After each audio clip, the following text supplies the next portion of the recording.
Good evening. A large protest has ended peacefully at Lechko after an unprecedented security lockdown to prevent a repeat of last week's clashes when demonstrators tried to storm the building. But police arrested two teenage boys in the crowd after they were found carrying knives, tools and a torch gun. An unprecedented lockdown enforced by hundreds of police officers kept protesters away from the Lechko building today. With the regular protest zone declared off-limits to the public, the demonstrators found themselves restricted to the narrow pedestrian walk of Tinmei Avenue. They found the arrangements unacceptable and eventually ended up closer to government headquarters. Police had to close 2 lanes to traffic as hundreds assembled to oppose the government's plan to build 2 new towns in the northeastern New Territories. We are very disappointed with the current situation because Lechko is actually the place where to represent the Hong Kong public. But now you can see all the arrangements. They are fencing up the Lechko and only allow you to demonstrate in a far away place. Villagers who stand to lose their homes to make way for the development project said they did not want to see a repeat of last week's violence, when an angry mob tried to storm the building and clashed with police. With Lechko's Finance Committee expected to finish voting tonight on the government's request for $340 million to get the mega project started, the protesters waited in suspense. Late in the afternoon, police arrested 2 teenagers in the crowd, accusing them of bringing weapons to the protest. Police said the boys aged 13 and 14 were caught carrying 2 8-inch knives, a metal hammer, a box cutter, blades, a torch gun and gas, folding knives, a wrench and a screwdriver. It's not known what the boys were planning to do. Police also arrested a 75-year-old man accused of assaulting an officer who had to be sent to hospital. Inside the building, the atmosphere was just as charged as pan-democratic lawmakers jointly tried to move a motion calling for the session to be adjourned. Committee Chairman Ng Leng Sing refused at first, but was forced to change his mind when they ran out of time and hadn't even started discussing the funding when it was time to pack up. Ng's critics see him as weak and ineffective in the chair, and even pro-government lawmaker Regina Ip suggested it was time for him to go. I think, in view of the way he chaired the past 6 meetings, I think he should really seriously consider giving the vice chairman, that is Emily Lau, a chance to chair the meeting. The Democratic Party leader did not appear too keen. I'm always very eager to take up challenging responsibilities, but I've also been advised that this is a thankless task because of the very sharp contradictions within society. The protesters dispersed peacefully earlier tonight, promising to be back next Friday when the Finance Committee resumes discussion on the funding. For his part, Chief Executive Leung Chun-ying posted a speech online today titled All for One, One for All, and calling for mutual consensus on the new town project. Leung insisted on the need for new towns, citing the examples of Sha Tin, Tu Mun and Chung Kwan O, which house 1.5 million residents. He suggested that some of the same people who oppose the latest development plans are enjoying the housing benefits provided by the existing new towns. Occupy Central organisers are already celebrating the success of the mock referendum on universal suffrage, having more than doubled their target of 100,000 voters on the first day of polling online. A massive cyber attack has prompted them to stretch the referendum over 10 days. ATV's Anne-Marie Sim reports. From noon today, Hong Kongers were able to vote on political reform proposals for the 2017 chief executive election in a mock referendum organised by civil disobedience group Occupy Central. 3 hours after polling began online, the number of voters had already exceeded the minimum target of 100,000. The core leaders of the civil disobedience movement had said they would consider their campaign a failure if they could not reach that number. China's release of a controversial white paper on Hong Kong last week prompted many more people to vote, erasing earlier fears that the referendum would be wrecked following infighting in the democracy camp and claims that the movement had been hijacked by radicals. The public can vote via the smartphone app PopVote or by visiting the website popvote.hk until next Sunday. The poll was extended for a week after the electronic system set up to accept advance registrations came under massive cyber attacks since it was launched last Friday. Such moves are known in computing as distributed denial of service attacks, which aim to overwhelm a website with requests so regular visitors can't reach it. Occupy Central convener Benny Tai told radio listeners this morning that he's confident the electronic voting platform built by Hong Kong University's public opinion program can withstand another major hack attack. Tai acknowledged that there are many people who oppose Occupy Central but still support genuine universal suffrage. He said the referendum will send a clear signal to the government that people want genuine democracy. The government issued a statement today making it clear that the mock referendum is not legally binding because there's no relevant provision in the Basic Law or in the SAR's laws. The government also urged the public to reach a consensus in a rational and pragmatic way that's based on the Basic Law and the decisions of the National People's Congress Standing Committee. The unofficial referendum offers voters a short list of 3 electoral reform proposals to choose from, all with elements of civil nomination, even though the Beijing and SAR governments are strongly against allowing ordinary voters to name chief executive candidates. If people can't vote online, they can visit one of the 15 polling stations set up across the city on Sunday, with another 10 stations open the following Sunday. Those who want to vote at night at a polling station can visit the City University campus from Monday to the 28th of June. Green groups have rejected the airport authority's environmental impact assessment for the 3rd runway it wants to build. They ridiculed the operator's claim that endangered Chinese white dolphins will swim away during construction and return to a proposed marine park where the dust has settled down. ATV's Winner Wang reports. As one of the world's busiest airports, Cheklapkok will soon reach its maximum handling capacity. Plans for a 3rd runway surfaced in 2008, with the aviation sector claiming it's vital to sustain operations at the airport. But environmentalists argue that an additional runway will increase pollution and threaten the endangered Chinese white dolphins.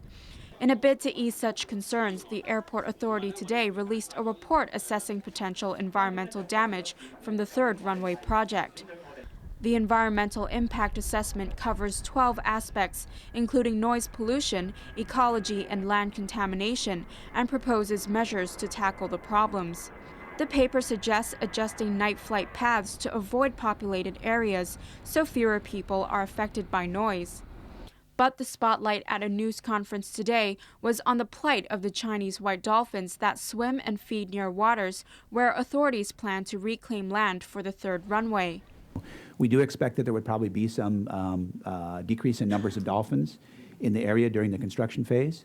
But the plan is and the hope is that the very large marine park that's being designated and being proposed here would provide an attractive habitat for the dolphins to move back to once the construction was completed. The marine park is expected to cover 2,400 hectares, and the report says building an extra runway is environmentally acceptable. The ball is now in the government's court. They will study an environmental impact assessment report and make a decision in October.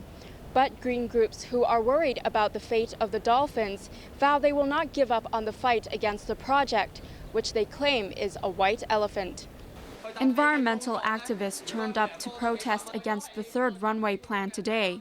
They ridiculed the airport authority's idea of dolphins swimming away during construction and returning to their habitat when the dust has settled down. Actually, the size of marine parks is very, very small, much smaller than we expect. That means if the 3rd runway will be built, our Chinese white dolphin, the signature of Hong Kong, will decrease significantly.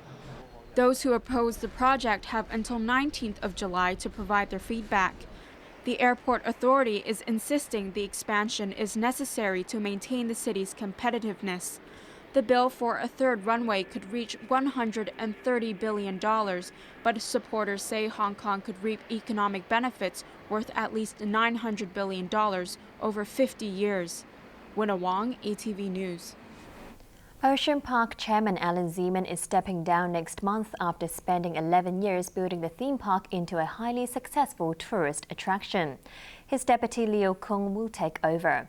ATV's Arthur Okeola reports. The government announced today that Ocean Park Chairman Alan Zeman will step down at the end of the month after 11 years at the helm of the city's most popular tourist landmark. Zeman, known for his formidable business skills, as well as for dressing the part whenever the park rolls out new attractions, will be succeeded by his deputy Leo Kung, seen here on the right. Kung, a member of the Shanghai branch of China's top political advisory body, is expected to have a different style. He's been a board member of Ocean Park since 2003 and is deputy chairman since 2009, but he has some big shoes to fill. Since becoming chairman in 2003, Zeman has managed to raise visitor numbers and generate record profits, far from letting Ocean Park be overshadowed by Disneyland since it opened in Hong Kong in September 2005. Commerce Minister Greg So thanked Zeman today for his contributions to the park and the city's tourism industry as a whole. In any organization, leadership succession is very easy, very important, and it is important to for the continued operation of any organization that rely on its management as well as its board to carry the ongoing projects. And I have every confidence that the new board of the Ocean Park will be able to carry on all its existing work. The outgoing chairman has indicated that he would like to stay on as an advisor, but this will be up to the new board of directors to decide. The 65-year-old is leaving the post under new government guidelines, stipulating that officials in statutory bodies cannot serve more than 6 years. He was a core supporter of former Chief Secretary Henry Tang in the election for Chief Executive in 2012. After Leung Chun-ying beat Tang, there was speculation that Zeman's days were numbered for backing the wrong horse. But the new chief executive renewed Zeman's term for 2 years in 2012, citing his outstanding performance. In the fiscal year ending in June last year, Ocean Park saw a record 7.7 million visitors, up 9% from the previous year, and reported a surplus of $127.2 million. Last year also saw the completion of a major $5.5 billion redevelopment. The management reshuffle comes as Ocean Park prepares to open a new water world in 2017. The $2.3 billion project is expected to attract 10,500 visitors a day when it opens its doors in the summer of 2017. Arthur Okeola, ATV News. China is raising the stakes in its territorial dispute with Vietnam and other neighbors by deploying 4 more oil rigs in the South China Sea. Beijing has been talking tough over the last few days as it continues to assert its maritime presence in the region.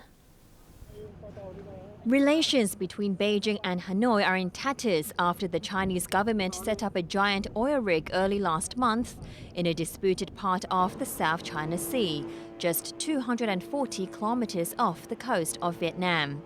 Now Beijing is raising the stakes in the worst territorial row since they fought a brief border war in 1979.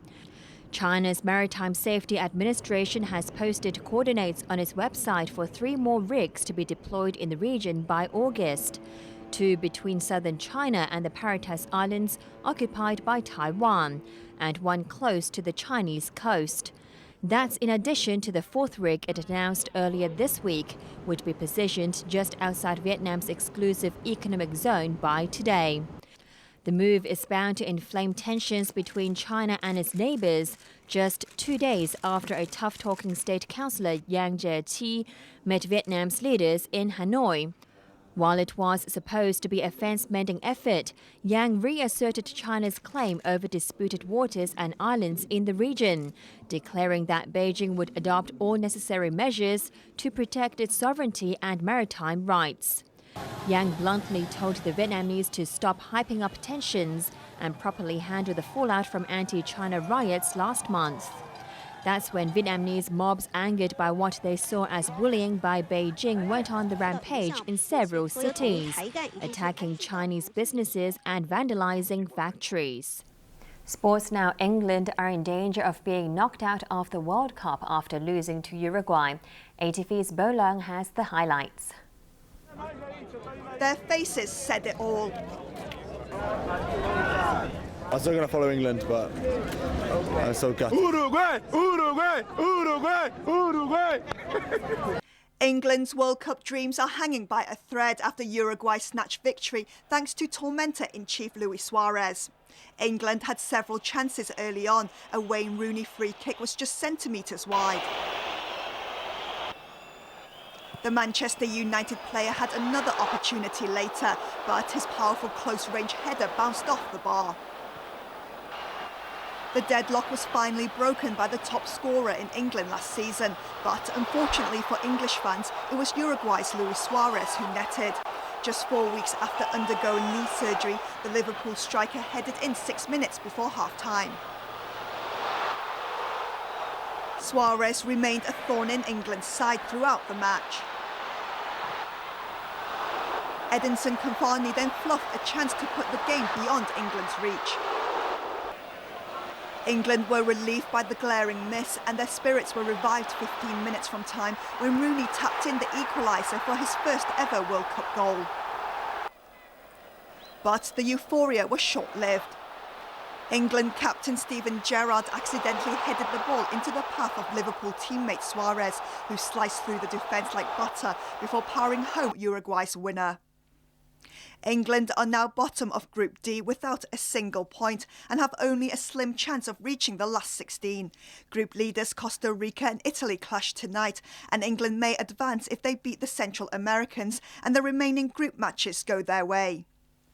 But manager Roy Hodgson insists he will not resign despite England's dismal run.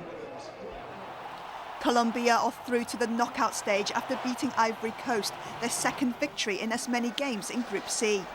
Both sides went all out to find the net from the first whistle. Ivorian Wilfred Bony attempted an unorthodox kick. Fans had to wait for the second half for goals, and the first came from Colombia. James Rodriguez headed home a corner for his second of the tournament. Juan Quintero made it 2-0 for the South Americans. Ivory Coast responded minutes later when Gervinho weaved past 3 defenders to smash the ball into the net. But it wasn't enough, and Colombia held on to win 2-1 and reached the knockout phase for the first time in 24 years. Japan and Greece played out a drab goalless draw. Greece were reduced to 10 men after captain Kostas Katsouranis was sent off for 2 bookable offences before the break. Japan failed to capitalise on having an extra man, and Greece held on for a draw. Finance news. Local stocks ended a 4-day losing streak today, rising 0.1% following a record close on Wall Street overnight. The Hang Seng Index gained 26 points to finish at 23,194 on turnover of $51 billion. Investors are now looking ahead to the release of mainland manufacturing data next week. Let's take a look at markets overseas, starting in the US. The Dow Jones is up 48 points. In Europe, the London FTSE is up 28 points. The Frankfurt DAX is up 5 points. The Paris CAC is down 11 points. US dollar cross rates: the euro 1.35, the pound is 1.7, it's 102.17 Japanese yen against the US dollar. The weather forecast for the next few days. It will be cloudy with showers and squally thunderstorms tomorrow. Temperatures will range from 26 to 30 degrees. More of the same with heavy rain on Sunday and similar conditions early next week. Here's a look at the weather around the world.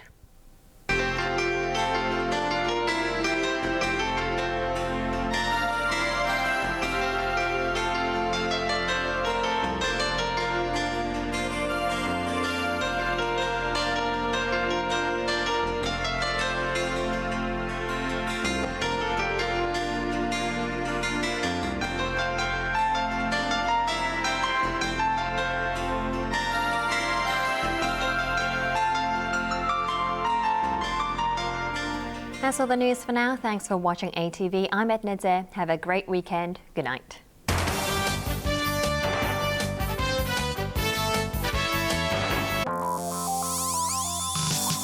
Coming up, Celebrity MasterChef 7.